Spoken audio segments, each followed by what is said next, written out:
नमस्कार। आज हम लोग क्लास 10 की पहली अध्याय रासायनिक समीकरण एवं इसकी अभिक्रिया के बारे में सीखेंगे। तो इसके आगे रासायनिक अभिक्रिया के बारे में जानने से पहले थोड़ी इसकी कुछ बिंदुओं के बारे में जानकारी लेते हैं। जैसे परिवर्तन, संसार का नियम है परिवर्तन। तो इस परिवर्तन को हम लोग देखेंगे कि परिवर्तन होता क्या है और कितनी प्रकार की होती है। तो मुख्य रूप से परिवर्तन दो प्रकार की होती है।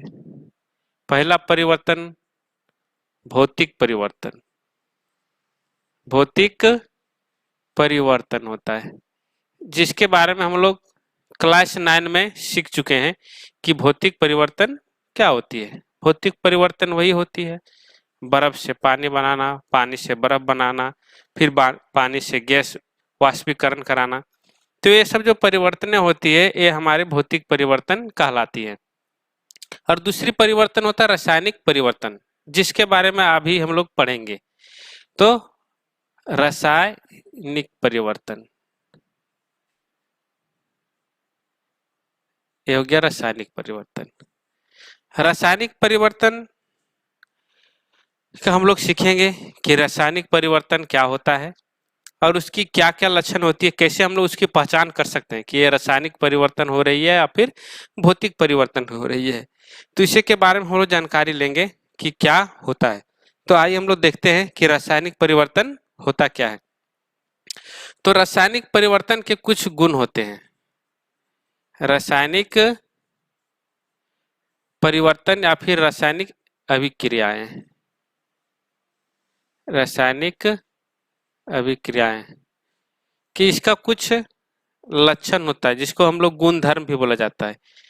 तो पहला इसका गुणधर्म क्या होता है कि जब भी कोई रासायनिक परिवर्तन होगा, जब भी कोई रासायनिक परिवर्तन होगा तो गैस का निकलना अनिवार्य होता है। सभी परिवर्तन की बात नहीं कर रहे हैं, इसमें 3-4 लक्षण है, जिसमें से पहला एक लक्षण हम लोग जान सकते हैं, गैस निकलना, गैस का निकलना।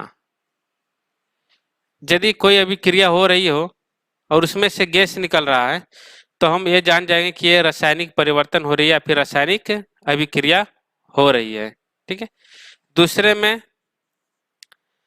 उसकी रंग में परिवर्तन, यानी कि जो अभिक्रिया हो रही है रासायनिक अभिक्रिया, तो उसमें उसकी कलर में परिवर्तन हो जाती है, यानी रंग में परिवर्तन हो जाता है। और तीसरी पॉइंट क्या है? तीसरी पॉइंट इसकी है कि अभिक्रिया के समय में ताप का उत्सर्जन करना, उष्मा का उत्सर्जन, उत्सर्जन बोलेंगे या फिर हम लोग उत्पादन भी बोल सकते हैं, है ना। तो उष्मा का उत्सर्जन, ठीक है। और चौथी पॉइंट में क्या होता है? चौथे पॉइंट में इसका अभिक्रिया का अवस्था में परिवर्तन हो जाता है, अवस्था में परिवर्तन, ठीक है। तो ये सब सारे रासायनिक अभिक्रिया का लक्षण है। तो ये सब सारे लक्षण घटती है जब हम रासायनिक अभिक्रिया कोई भी होता है। तो हम सारे जितने भी लक्षण उसको हम लोग एक एक करके अभी सीखेंगे, और कौन सी अभिक्रिया में कौन सी लक्षण हमको दिखाई पड़ता है इसके बारे में भी हम लोग सीखेंगे। तो इसकी रासायनिक अभिक्रिया की पहली जो गुणधर्म लक्षण है उसके बारे में हम लोग देखते हैं कि जब भी ये किसी धातु के साथ में अभिक्रिया करेगी तो गैस का प्रोड्यूस निकलता है, वो हाइड्रोजन गैस। तो इसी के बारे में हम लोग देखेंगे कि गैस निकलती तो कौन सी गैस निकलती है और कैसे निकलती है। तो पहली इसकी जांच के लिए, पहले लक्षण की जांच के लिए हम लोग सल्फ्यूरिक अम्ल को, तनु सल्फ्यूरिक अम्ल H2SO4 को जिंक के साथ में अभिक्रिया कराएंगे।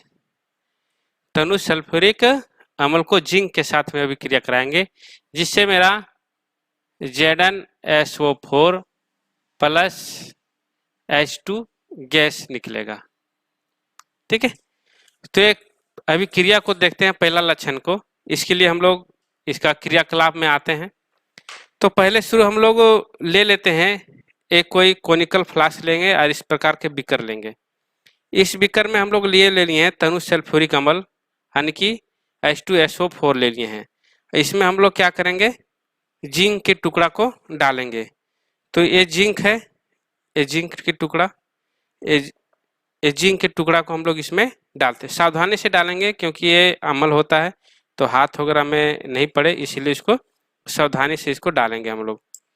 जैसे इसमें डालने के बाद में ये अभिक्रिया करना शुरू कर देगा। इसमें से दिख रहा होगा कि छोटे छोटे बूंद बूंद फुहारों के साथ में, बूंद बूंदी के साथ में हाइड्रोजन गैस निकल रही है। या नजदीक से दिखाने के लिए बोलेंगे, देख सकता है इसमें, तो ये इसमें निकल रहा है बूंदी बूंदी से जो दिख रहा है वो हाइड्रोजन गैस है। ये हाइड्रोजन गैस निकल रही है। तो इस हाइड्रोजन गैस की हम लोग जांच कर सकते हैं। यदि इसी कोई प्रखनली में इसको कलेक्ट कर लिया जाए, इस गैस को, हाइड्रोजन गैस को, और हम लोग इसको जलाएंगे तो फट की आवाज के साथ में जलेगा। तो ये पहला मेरा अम्ल का जो पहला जो गुण होता है, जो अभिक्रिया हो रहा है, ये रासायनिक अभिक्रिया है। कैसी अभिक्रिया हो गया, रासायनिक अभिक्रिया। जब रासायनिक अभिक्रिया क्या होती है कि जब रासायनिक अभिक्रिया होगा तब पहला जो गुण था गैस निकलना, उसकी हम लोग जांच किए तो इसमें से हाइड्रोजन गैस निकल रही है और बहुत तेजी से निकल रही है, इसको हम लोग देख सकते हैं। ठीक है, अब इसकी दूसरी जो लक्षण है अवक्षेप का बनना, तो दूसरे लक्षण के बारे में भी हम लोग सीखेंगे कि दूसरे लक्षण क्या होता है।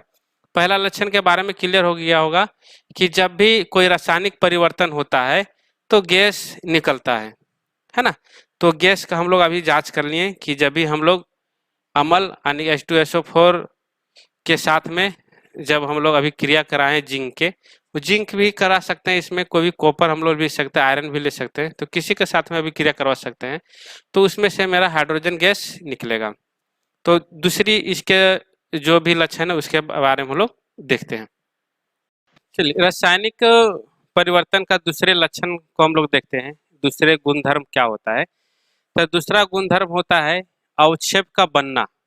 जब दो रासायनिक पदार्थ अभिक्रिया करते हैं तो उसमें से अवक्षेप बनता है, जिसमें से पहला हम लोग टेस्ट करेंगे पोटेशियम आयोडाइड और लेड नाइट्रेट।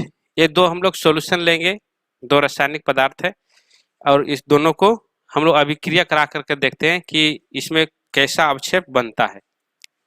तो सबसे पहले हम लोग लेते हैं, ये मेरा हो गया लेड नाइट्रेट, ये हो गया। सबसे पहले ये लेते हैं लेड नाइट्रेट। ये लेड नाइट्रेट का सॉल्यूशन है, ये सॉल्यूशन हमने तैयार करके रखा हुआ है, ये लेड नाइट्रेट का है। और उसके बाद हम लोग एक और लेते हैं आपका पोटेशियम आयोडाइड, ये वाला हो गया पोटेशियम आयोडाइड। ये दोनों सॉल्यूशन को हम लोग एक किसी परख नली में मिलाएंगे, अभिक्रिया कराएंगे। उसके बाद देखते हैं कि इसमें कैसा अवक्षेप बनता है। तो हम लोग जो भी अभिक्रिया कराएंगे सावधानी से करेंगे। तो सबसे पहले हम लोग इसको ले लेते हैं, ये मेरा हो गया पोटेशियम आयोडाइड की सॉल्यूशन। और इसके बाद में हम लोग ले लेंगे, इसके साथ में मिक्स कर देंगे लेड नाइट्रेट को, और इसकी अभिक्रिया को हम लोग देखेंगे। तो इसमें देखेंगे किस तरह से जादू हुआ है ना, कि जैसे हम लोग इसमें लेड नाइट्रेट को पोटेशियम आयोडाइड में मिलाने पर पीले कलर की अवक्षेप में ये परिवर्तन हो गया।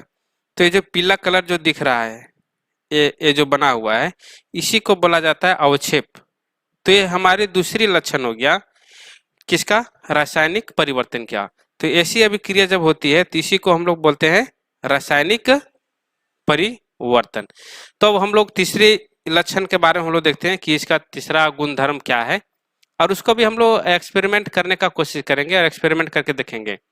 तो आगे आप बने रहिए वीडियो में, और जितने भी हमारे टॉपिक का वीडियो अपलोड होगा क्लास का, तो सारा में एक्सपेरिमेंट के साथ में बताएंगे, मैथ का क्लास का भी और उस सब का भी एक्टिविटी के साथ में बताने का कोशिश करेंगे। तो चलते हम लोग इसका तीसरा लक्षण में। तो अभी का लक्षण में हम लोग क्या देखें कि ये जब दोनों अभिक्रिया करती है तो पीला अवक्षेप बनता है, पीला अवक्षेप। ये मेरा दूसरा लक्षण हो गया कि जब भी रासायनिक अभिक्रिया होगा, पहला में गैस निकल रहा था, दूसरा में अवक्षेप बन रहा था, तो इसमें से किस प्रकार का अवक्षेप बना? पीला अवक्षेप बना। Thank you. अब इसका तीसरा लक्षण के बारे में हम लोग देखे थे कि तीसरा लक्षण इसका क्या होता है कि रंग में परिवर्तन, रंग में परिवर्तन। तो जब भी कोई अभिक्रिया हो और उस अभिक्रिया में रंग में परिवर्तन हो जाए तो उसको हम लोग समझेंगे क्या? रासायनिक अभिक्रिया हो रही है ना। तो उसको हम लोग रासायनिक अभिक्रिया समझते हैं। और इसके बाद लक्षण था ताप में परिवर्तन, ताप में परिवर्तन। तो ताप में परिवर्तन होता है, जैसे कैल्शियम ऑक्साइड को हम लोग अभिक्रिया करवा देते हैं पानी के साथ में, तो भी एक रासायनिक अभिक्रिया हुआ और उस रासायनिक अभिक्रिया में ताप का बहुत ज्यादा उत्सर्जित होता है। जैसे मान लो कि कार्बन को हम लोग भी जलाते हैं, ऑक्सीजन के साथ में अभिक्रिया कराते हैं, तो भी एक प्रकार की रासायनिक अभिक्रिया है। तो कार्बन का मतलब समझ गया होगा, कार्बन मतलब कोयला वगैरह, तो कार्बन का ही एक रूप है। तो इसको हम लोग जलाते हैं तो ऑक्सीजन के साथ में भी क्रिया करता है और गैस भी उसके साथ में निकलता है, कार्बन डाइऑक्साइड, और ताप ऊष्मा का भी उत्सर्जन करता है। और एक लास्ट अंतिम इसका एक लक्षण जो होता है वो था अवस्था में परिवर्तन, अवस्था में परिवर्तन। तो अवस्था में परिवर्तन क्या होता है कि इसकी पहले जो अवस्था थी उस अवस्था में परिवर्तित होकर के दूसरी अवस्था में बन जाना, तो उस प्रकार की परिवर्तन को हम लोग बोलते हैं अवस्था में परिवर्तन होना। जैसे पहले ठोस हो तो लिक्विड में बन जाना, लिक्विड है तो उसको गैस में बन जाना। ये इस प्रकार की भौतिक अभिक्रिया भी होती है, लेकिन इसमें रासायनिक परिवर्तन भी साथ साथ में हो जाता है। तो इस प्रकार की परिवर्तन को हम लोग अवस्था में परिवर्तन बोलते हैं। इसके बाद हम लोग सीधा आगे हम लोग सीखेंगे इसका समीकरण के बारे में कि रासायनिक समीकरण हम लोग कैसे लिखते हैं, और इसका सबसे अहम पार्ट होता है इसको संतुलित करना। तो हम लोग चुटकी बजाते हुए सीखेंगे संतुलित करना, और बहुत आसानी और इजी तरीके से सीखेंगे। तो आप मेरे साथ में बने रहिए और देखिए इजी से इजी तरीके से कैसे हम लोग रासायनिक समीकरण को लिख सकते हैं, और उसको ध्यान में हमेशा रह जाएगा, उसको याद करने की रटने की जरूरत नहीं पड़ेगी। तो चलिए आगे बढ़ते रहते हैं और हम देखते हैं हम लोग रासायनिक समीकरण के बारे में। रासायनिक अभिक्रिया के बारे में हम लोग सीखते हैं कि इसको कैसे हम लोग लिख सकते हैं। तो रासायनिक अभिक्रिया लिखने से पहले इसमें कुछ दो महत्वपूर्ण बिंदु है, इसके बारे में हम लोग देखेंगे। तो सब पहले हम लोग देखेंगे कि रासायनिक अभिक्रिया लिखने से पहले क्या क्या उसमें पार्ट्स होता है। तो जब भी कोई समीकरण दो पदार्थ मिल करके नए पदार्थ उत्पादन के लिए करता है तो इसी को हम लोग उसका सांकेतिक रूप में लिखने को हम लोग उसका समीकरण बोलते हैं। जैसे मान लो कि हम लोग जिंक के साथ में अभिक्रिया करवा दिए H2SO4, तो ये अभिक्रिया होने के बाद zinc sulphate ZnSO4 plus H2 gas निकलेगा। ठीक है, तो इसमें से जो दो भाग ले रहे हैं पदार्थ, रासायनिक पदार्थ, इसको हम लोग बोलेंगे अभिकारक, इसको बोलेंगे अभिकारक। ये जो दो पदार्थ जो रासायनिक अभिक्रिया में भाग ले रही है इसको हम लोग बोलते हैं अभिकारक, और इसको बोलेंगे उत्पाद। ये हो गया मेरा उत्पाद। अरे पूरे प्रक्रिया को हम लोग बोलेंगे रासायनिक अभिक्रिया। ये पूरे जो प्रोसेस हो रही है दोनों दो पदार्थ के मिल करके नए पदार्थ के उत्पादन को, इसी को हम लोग बोलते हैं रासायनिक अभिक्रिया। तो जैसे डायरेक्ट हम लोग इसमें सांकेतिक रूप में लिख दिए हैं, लेकिन यदि हम लोग भाषा में बोलचाल में बात किया जाए तो यहाँ अभिक्रिया हो रही है किसके साथ में? जिंक के साथ में और सल्फ्यूरिक अम्ल में। तो हम लोग क्या करेंगे? सल्फ्यूरिक अम्ल। तो बन क्या रहा है? जिंक सल्फेट, जिंक सल्फेट और हाइड्रोजन गैस। तो ये हुआ हमारा रासायनिक अभिक्रिया, और इसको हम लोग सांकेतिक भाषा के रूप में यदि लिख दें तो ही मेरा हो गया रासायनिक समीकरण। तो इसका सांकेतिक रूप क्या हो गया, जिंक का हो गया Zn और सल्फ्यूरिक अम्ल का हो गया H2SO4, ये अभिक्रिया हुई, और zinc sulphate ZnSO4 plus H2। तो ये यहाँ तक हम लोग समझ गए कि इसको हम लोग कैसे लिख सकते हैं। जैसे और कोई एक दो एग्जाम्पल लेते हैं। जैसे मान लो कि हम लोग हाइड्रोजन का मिला दिए ऑक्सीजन के साथ में, जो बहुत कॉमन है और हम लोग बार बार इसके बारे में हम लोग सीखते आते, चर्चा करते आते हैं, बोलते आते हैं। ऑक्सीजन मिलाने के पर क्या बन जाता है, जल बन जाता है ना। तो जल बन जाता है, तो इसको हम लोग रासायनिक समीकरण लिखना बोला जाए तो हम लोग लिख कैसे सकते हैं, हाइड्रोजन मतलब H2 और ऑक्सीजन मतलब O2, ये दोनों मिल जाने के बाद बन गया H2O। ठीक है, तो ये मेरा हो गया रासायनिक समीकरण। और इस रासायनिक समीकरण लिखने के बाद में इसको संतुलित करना पड़ता है। तो इसके बारे में हम लोग आगे सीखते हैं कि इसको संतुलित क्यों करना पड़ेगा। तो इसके बाद रासायनिक को इसको संतुलित हम लोग करके सीखते हैं। अब हम लोग आगे सीखेंगे समीकरण को संतुलित करना। संतुलित करने से पहले हम लोग ये जानना जरूरी है कि कौन सा समीकरण संतुलित है और कौन सा समीकरण संतुलित नहीं है। यानी कि संतुलित कहने का मतलब क्या है कि जो मेरा समीकरण लिखा हुआ है वो संतुलित है या असंतुलित है। पहले हम लोग इसकी पहचान करेंगे, उसके बाद उसको संतुलित करने की जरूरत पड़ेगी। तो सबसे पहले हम लोग देखते हैं कि होता क्या है। जैसे मान लो कि एक छोटी सी रासायनिक समीकरण हम लोग लिखते हैं H2 और O2 बराबर H2O। तो इसमें से जो सांकेतिक रूप में जो लिखा गया है, सबसे पहले क्या है, हाइड्रोजन H। तो इसकी अणु की हम लोग बात किया जाए, जो परमाणु की संख्या है इधर 2 दिखाया गया है, और इधर ऑक्सीजन का जो है वो 2 दिखाया गया है। किधर, समीकरण के बाएं पक्ष में। और यदि दाएं पक्ष में बात किया जाए तो हाइड्रोजन 2 दिख रहा है लेकिन ऑक्सीजन मात्र 1 है। तो ये हो गया असंतुलन, यानी कि जितना इधर हाइड्रोजन होना चाहिए उतना ही उधर हाइड्रोजन होनी चाहिए, और जितना इधर ऑक्सीजन होना चाहिए उतना ही इधर ऑक्सीजन होना चाहिए। यदि दोनों साइड, दोनों पक्ष में बराबर बराबर है तो इसको हम लोग बोलेंगे संतुलित रासायनिक समीकरण, और यदि दोनों साइड बराबर नहीं है तो हो गया असंतुलित रासायनिक समीकरण। तभी जो हम देख रहे हैं H2 और O2, ये मेरा असंतुलित रासायनिक समीकरण है।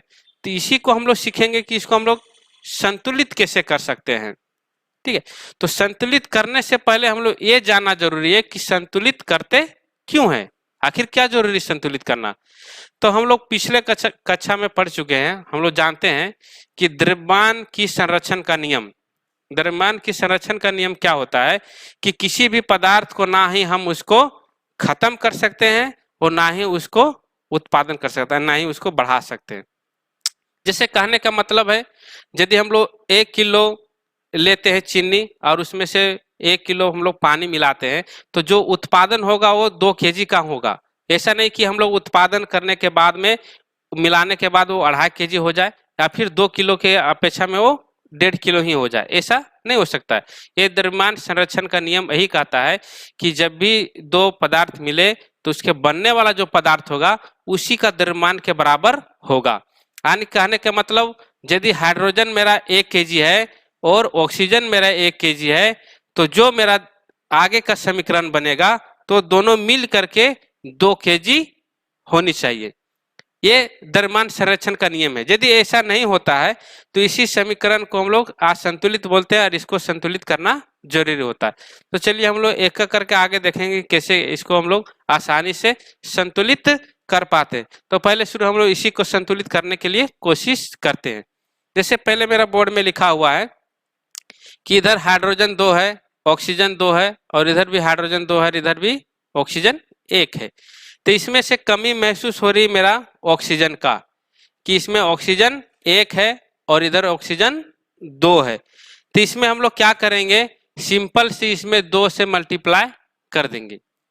तो हमेशा ये बात ध्यान रखना कि जब भी ये मल्टीप्लाई होता है तो हम लोग इसको ब्रैकेट समझते हैं।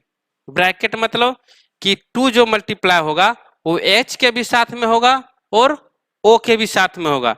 इसके कहने का तात्पर्य क्या हो गया कि यहाँ पर h 4 हो जा रहा है, 4 अनुपात में हो जाएगा और ऑक्सीजन मेरा 2 अनुपात में हो जाएगा, यानी कि 4 हाइड्रोजन हो जा रहा है और 2 ऑक्सीजन हो जा रहा है। तो इसके अनुसार से अब इधर गड़बड़ हो जा रहा है, क्योंकि इधर मेरा हाइड्रोजन 2 है और इधर हाइड्रोजन कितना हो जा रहा है 4, तो मेरा इधर भी 4 चाहिए यदि इधर है तो, क्योंकि द्रव्यमान संरक्षण का नियम ही बताता है। तो इसीलिए हम लोग क्या करेंगे, हाइड्रोजन से पहले भी 2 मल्टीप्लाई कर देंगे। तो इधर भी 4 हाइड्रोजन हो गया और इधर भी 4 हाइड्रोजन, 2 2 4 हो गया। ऑक्सीजन भी इधर 2 और ऑक्सीजन भी इधर 2। तो इसी समीकरण को हम लोग क्या बोलेंगे, संतुलित समीकरण, यानी कि ये समीकरण को हम लोग संतुलित कर देंगे। इसके 1-2 और एग्जाम्पल हम लोग लेके देखते हैं, उसके बाद बढ़िया से समझ जाएंगे। उसके बाद 2-4 जो क्वेश्चन है उसका पीडीएफ में हम दे देंगे। मेरा व्हाट्सएप यहाँ पे टेलीग्राम नीचे का लिंक दिया हुआ है, तो उस टेलीग्राम में जुड़े और उसमें पीडीएफ का हम लोग नोट्स जो होगा वो क्वेश्चन का देंगे और उसका सोल्यूशन भी दे सकते हैं। और व्हाट्सएप नंबर में भी मेरा जुड़ सकते हैं। व्हाट्सएप नंबर मेरा लिख लीजिए 9430777739। फिर से दोहराते हैं 9430777739।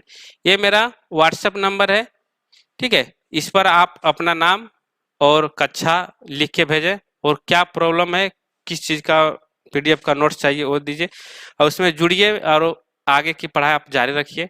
तो आगे की भी हम लोग जो भी होगा उसका भी सॉल्यूशन आपको देते रहेंगे। तो इसमें से 1-2 एग्जाम्पल और देखते हैं, उसके बाद जो आगे की बच गई उसको भी हम लोग पूरा करेंगे। हमारे पास एक और रासायनिक समीकरण है जिसको हम लोग संतुलित करने का कोशिश करेंगे कि इसको संतुलित कैसे करें। संतुलित करने के पहले हम लोग देखते हैं कि इधर बाएं पक्ष में क्या क्या दिया हुआ है और दाएं पक्ष में क्या दिया हुआ है, उसके अनुसार से हम लोग संतुलित करने का कोशिश करेंगे। जैसे मान लो कि इधर कार्बन की 1 परमाणु है और हाइड्रोजन की 4 परमाणु है और ऑक्सीजन की 2 परमाणु है। और दूसरी तरफ हम लोग देखेंगे कार्बन का 1 परमाणु है, ऑक्सीजन का 3 परमाणु, 2 और 1 परमाणु, ये 3 परमाणु हो गया और हाइड्रोजन कितना हो गया 2 परमाणु हो गया। तो दोनों साइड में क्या अंतर है कि इधर हाइड्रोजन की संख्या 4 है और इधर 2 है, इधर ऑक्सीजन की संख्या 2 है और इधर ऑक्सीजन की संख्या 3 है। कार्बन की दोनों साइड में बराबर है, तो ये दोनों को हम लोग संतुलित करना पड़ेगा। तो इसको संतुलित कैसे करेंगे कि दोनों साइड मेरा बराबर बराबर हो जाए। तो इसको बराबर करने के लिए क्या करना पड़ेगा कि ए साइड में मेरा हाइड्रोजन की कमी है तो इधर हाइड्रोजन बढ़ाना पड़ेगा। तो इसको बढ़ाने के लिए क्या करेंगे, इसमें 2 से हम लोग मल्टीप्लाई कर देंगे। जैसे ही 2 से मल्टीप्लाई करेंगे तो इधर मेरा हाइड्रोजन कितना हो जाएगा 4, 2 और 2 4 हो गया और इसके साथ में मेरा ऑक्सीजन 2 और बढ़ गया, यानी कि 2 ऑक्सीजन और बढ़ गया। पहले से 3 था और मल्टीप्लाई करने के बाद में इधर ये 2 हो गया और इधर 2 4, यानी टोटल इधर 4 हो गया। अब इधर हम लोग देखते हैं, इधर ऑक्सीजन 2 ही है, हाइड्रोजन 4, तो हाइड्रोजन 4 हो गया। तो इधर ऑक्सीजन को बढ़ाने के लिए हम लोग क्या करेंगे कि इधर भी हम लोग 2 से मल्टीप्लाई कर देंगे ऑक्सीजन के पहले में, तो यहाँ पर 2 बढ़ जाएगा, है ना, यानी कि 2 और बढ़ गया तो टोटल 4 हो गया, ठीक है। तो इस प्रकार से दोनों साइड ये संतुलित हो गया। अब इसके बाद में हम लोग एक और इम्पोर्टेंट चीज इसमें जानना जरूरी होता है कि जब भी कोई भी रासायनिक अभिक्रिया हो रही हो तो कौन सी पदार्थ किस अवस्था में है, उस अवस्था को हम लोग कैसे लिखेंगे। जैसे मान लो कि ये H2O है तो किस अवस्था में है, ये लिक्विड में है, गैस में है कि एक्वा में है, तो इसको हम लोग जानेंगे कैसे और लिखेंगे कैसे। तो ये सब चीजें के बारे में हम लोग जानना जरूरी है। जैसे मान लो CO2 ये ठोस में है कि गैस में है या फिर द्रव में है, इसको हम लोग जानेंगे कैसे, इसको डिनोशन कैसे करेंगे। तो ये भी हम लोग के लिए सीखना जरूरी रहता है। आगे के चल के हम लोग कोई भी रासायनिक अभिक्रिया लैब में करते हैं, तो उस लैब में हम लोग को क्लियर हो जाता है कि इस अभिक्रिया में कौन किस अवस्था में है। तो यहाँ पर एक खास बात यह है कि हम लोग जितने भी पढ़ाई रासायनिक अभिक्रिया, फिर बायोलॉजी का हो भी या फिर फिजिक्स का भी हो, सबका हम लोग एक्सपेरिमेंट करके देखते हैं और इसके बारे में समझने की कोशिश करते हैं बारीकी से, कि भविष्य में हम लोग को कोई दिक्कत नहीं हो। तो चलिए हम लोग आगे सीखेंगे इसको कैसे हम लोग जान पाएंगे कि कौन सा गैस है, कौन सा लिक्विड है, कौन सा द्रव में है। तो आगे हम लोग सीखते हैं इसके बारे में। अब समीकरण को और थोड़ा अच्छा से समझने के लिए इसकी अवस्था को जानना जरूरी है, और इसके अवस्था को हम लोग डिनोट कैसे करेंगे, लिखेंगे कैसे, इसके बारे में भी जानना है। जैसे मान लो कि कोई भी रासायनिक पदार्थ जो ठोस की अवस्था में हो, तो उसको हम लोग सॉलिड या फिर एस से डिनोट करते हैं। यानी कि किसी भी पदार्थ के बगल में ब्रैकेट में एस लिखा हुआ हो, तो इसका मतलब हम लोग समझेंगे कि क्या ये सॉलिड है, यानी कि ठोस की अवस्था में है।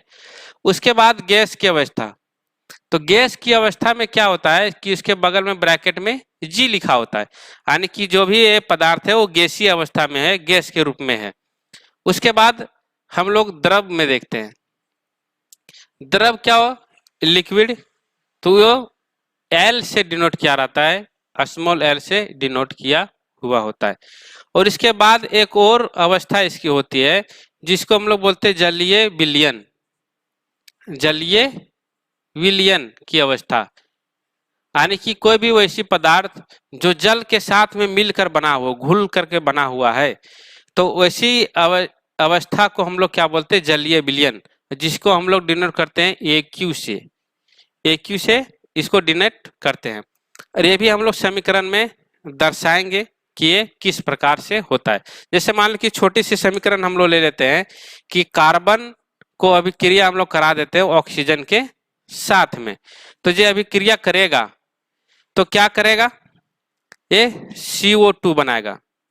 तो CO2 बनाएगा और साथ में उष्मा, साथ में क्या देगा, उष्मा। इस उष्मा को हम लोग एक ही चीज को तीन तीन भाषा में लिख देते हैं। एक हमारे नया नया स्टूडेंट इनरोल हुआ था क्लास में, तो उसमें से उष्मा लिखा हुआ था और उसमें से हम लोग लिख दिए सिर्फ ऊर्जा। तो कभी भी एक कंफ्यूज नहीं होना है कि एक हमारे स्टूडेंट ने लिख दिया था उसमें ऊर्जा और एक जो स्टूडेंट था उसमें लिख दिया था उष्मा। तो इसमें से कभी एक कंफ्यूज नहीं हो जाना चाहिए कि उष्मा अलग चीज हो जाता है, ऊर्जा अलग चीज हो जाता है। ये एक ही है, और इसके साथ में यदि ऐसा भी लिखा रहे उष्मा ऊर्जा, तो ये भी, ये तीनों जो वर्ड है, ये तीनों वर्ड एक ही चीज है। ये तीनों वर्ड का मतलब क्या है कि ऊष्मा का उत्पादन करना, यानी कि ऊष्मा क्षेपी अभिक्रिया, जिस अभिक्रिया में ऊष्मा का उत्पादन हो रहा है, तो उसी ऊष्मा को हम लोग ऊर्जा भी कहते हैं और उसी को हम लोग एनर्जी भी बोल देते हैं। इसीलिए ऊष्मा ऊर्जा हो गया, जिसको इंग्लिश से हम लोग एनर्जी बोलते हैं। तो तीनों शब्द ये एक ही है, कहीं नोट में इसको लिख लो। बहुत बार कंफ्यूज हो जाता है बच्चे लोग कि ऊर्जा कहीं लिखा है कि कहीं पर उष्मा ऊर्जा लिखा है कि सिर्फ किसी उष्मा लिखा है, तो कंफ्यूज हो जाता है। उष्मा का मतलब समझ जाता है कि उसमें आग वगैरह कुछ जल रहा होगा, उसमें से लो निकल रहा होगा। लेकिन ऊर्जा के बात में जब आ जाता है तो समझता है कि ऊर्जा मतलब कोई काम भारी भरकम कर रहा है, तो उस तरह से समझ आता है। लेकिन ऐसे कंफ्यूज नहीं होना है, तीनों एक ही वर्ड है। कहीं तीनों लिखा रहे तो इसका मतलब उष्मा ही होगा, उसका मतलब ऊर्जा ही होगा, और उसका मतलब उष्मा ऊर्जा होगा। अब जो इस बात में हम लोग अभी सीख रहे थे उसके बारे में हम लोग चर्चा करते हैं कि इसमें से जो अवस्था दिख रहा है 1, 2 और 1, 3, ये तीनों में किस रूप में है, इसको हम लोग लिखना पड़ेगा। तो हम लोग जानते हैं कि कार्बन, कार्बन यानी कि कोयला, कोयला को जो हम लोग जलाते हैं तो किस रूप में होता है, पानी जैसा, लोहा जैसा, पत्थर जैसा, कैसा होता है, काला कोयला। काला कोयला देखा होगा, इतना बड़ा बड़ा होता है, काला जैसा होता है, पत्थर जैसा होता है, तो ठोस के रूप में होता है। तो ठोस का अवस्था को हम लोग एस से डिनोट करते हैं, सॉलिड। और ऑक्सीजन के बारे में पता ही होगा कि किस प्रकार से होता है ना। इसके बारे में ज्यादा बताने की जरूरत नहीं है क्योंकि ऑक्सीजन गैसीय रूप में होता है ना। और कार्बन डाइऑक्साइड भी बनता है, वो भी गैस के रूप में होता है ना।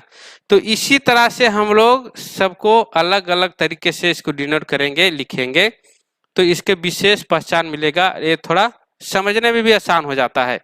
तो इसमें हम लोग एक एग्जाम्पल और लेके देखते हैं कि उसमें क्या क्या हम लोग लिख सकते हैं।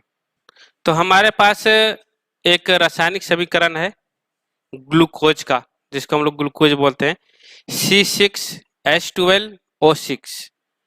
ये अभिक्रिया होता है ऑक्सीजन के साथ में, जिसके बाद कार्बन डाइऑक्साइड प्रोड्यूस होता है, जल और ऊर्जा, है ना। ये हमारे शरीर में अभिक्रिया होती है, ग्लूकोज टूटता है ऑक्सीजन के साथ में, तो हम लोग को शरीर में ऊर्जा उत्पन्न होता है ना। तो इसी को हम लोग क्या करेंगे, संतुलित भी करेंगे और इसका जो अवस्था है उसको डिनोट करने का कोशिश करेंगे कि कैसे हम लोग कर सकते हैं। तो सबसे पहले इसको हम लोग संतुलित करते हैं, है ना। तो संतुलित करेंगे, उसके बाद इसकी अवस्था को हम लोग लिखेंगे। तो संतुलित करने के पहले हम लोग देखना पड़ेगा कि इधर इधर में क्या कमी है। तो इसमें हम लोग देखेंगे कि कार्बन इधर 6 है और इधर कार्बन मात्र 1 है ना। तो यहाँ पर 6 कार्बन है, तो इधर भी 6 कार्बन होना चाहिए। तो सबसे पहले हम लोग इसमें 6 लगा देते हैं, तो इधर भी 6 कार्बन हो गया और इधर भी 6 कार्बन। तो एक काम मेरा हो गया। अब दूसरी क्या हो गया कि ऑक्सीजन की मात्रा इधर कितना है 6 और इधर 2, 8 हो गया, और इधर कितना हो गया 6 दूनी 12 और 1 13, जो गड़बड़ हो जा रहा है ना। हाइड्रोजन के बात करेंगे हम लोग, तो हाइड्रोजन इधर कितना है 12 और इधर हाइड्रोजन कितना है 2। तो इधर यदि हम लोग 6 लगा देते हैं तो इतना किन 6 दूनी 12, इधर भी हो गया, ये कार्बन हो गया पूरा, हाइड्रोजन हो गया पूरा। अब ऑक्सीजन की बारी रह गई, तो ऑक्सीजन को हम लोग मैच करेंगे। तो इधर मेरा टोटल ऑक्सीजन कितना आ जाता है 6 दूनी 12 और 6 18, इधर कितना टोटल हो गया 18 ऑक्सीजन, और इधर मेरा कितना है 6। और यदि इसमें हम लोग 6 लगा देते हैं तो 6 दूनी 12 और 6 18। अब ये मेरा क्या हो गया पूर्णतः संतुलित हो गया समीकरण। अब इसको हम लोग देखेंगे कि किस रूप में ये होता है, कैसे इसको हम लोग लिख सकते हैं। तो ग्लूकोज जो होता है वो विलीय यानी जलीय विलयन होता है, जिसको हम लोग एक्वा बोलते हैं, है ना। और ऑक्सीजन तो पता ही होगा क्या होता है, गैस होगा, और कार्बन डाइऑक्साइड गैस, और H2O ये होता है लिक्विड में।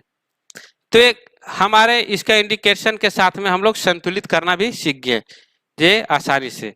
तो यहाँ तक हम लोग संतुलित करना, समीकरण को लिखना, और रासायनिक समीकरण होता क्या है, उसकी क्या लक्षण है, कैसे हम लोग पहचान करेंगे, सारी चीज़ों को हम लोग आसानी से सीख चुके हैं।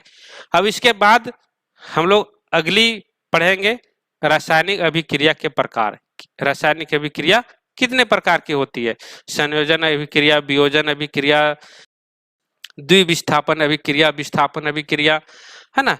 वो सारे चीजें को हम लोग एक एक करके पढ़ेंगे और साथ में एक्सपेरिमेंट भी करेंगे, है ना। तो एक्सपेरिमेंट के साथ में पढ़ेंगे, तो मेरे साथ बने रहिए और अगला वीडियो में देखिए कि किस तरह से हम लोग इसको अभिक्रिया के साथ में समझते हैं। और बहुत इजी चैप्टर है रासायनिक अभिक्रिया इसका समीकरण, कोई उतना टफ है नहीं, लेकिन सिर्फ इस वीडियो को पूरा देखिए अंत तक और समझिए, दूसरे एपिसोड में देखिए और समझिए।